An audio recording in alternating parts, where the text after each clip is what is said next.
The second piece I have is just kind of a little bit of discussion from the last meeting. I know Paul brought it up at the last council meeting, and I had a lot to say. I just didn't want to say it at the council meeting.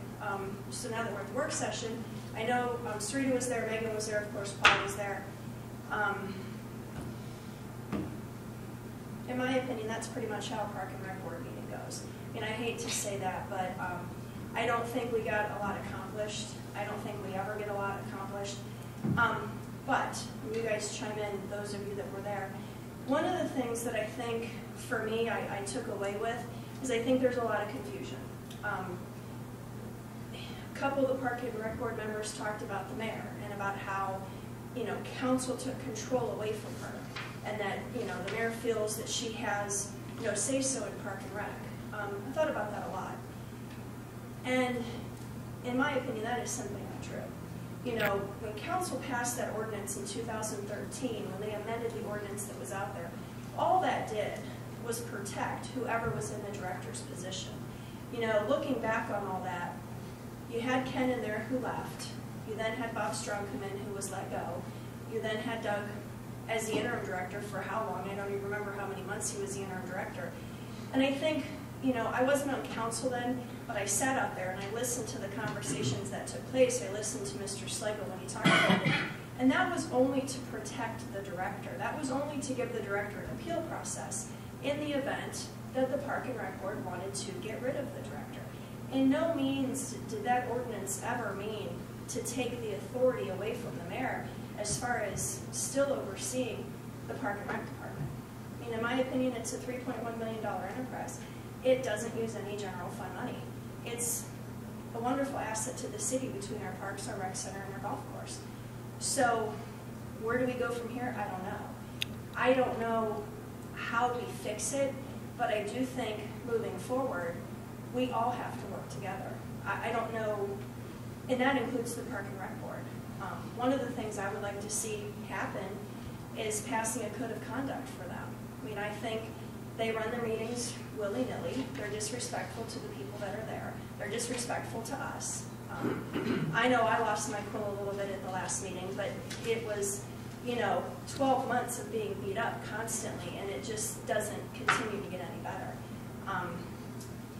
I'm willing to talk to Rick Goodright. I'm willing to talk to the mayor, come up with some sort of code of conduct for them, because I think both of those people need to be involved with that. I mean, that's their appointees.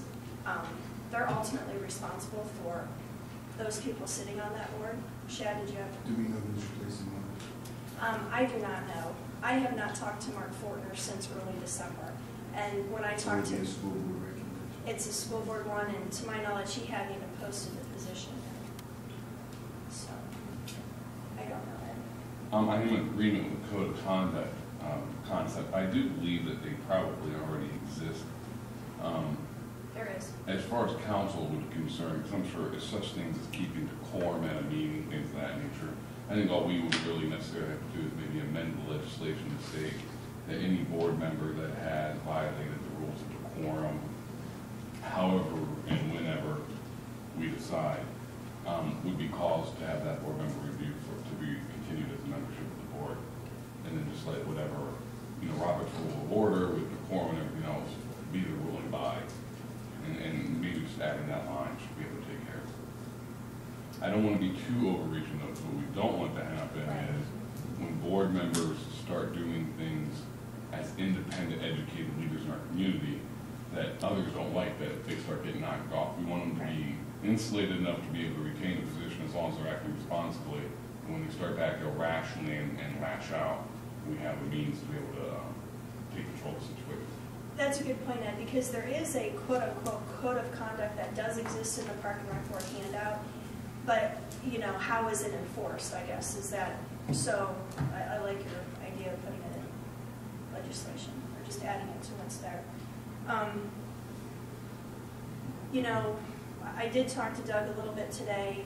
He is putting together a plan for 2015-16 at the golf course. I really want to see us hire a manager, and I mean hire our own manager that works for the city of Massillon that would report to Doug and Greg.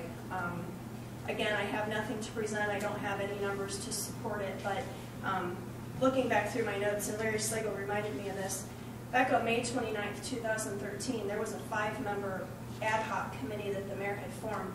I served on it, as well as Ted Hernkane, Larry Slagle, a couple other folks, Dave Gallagher.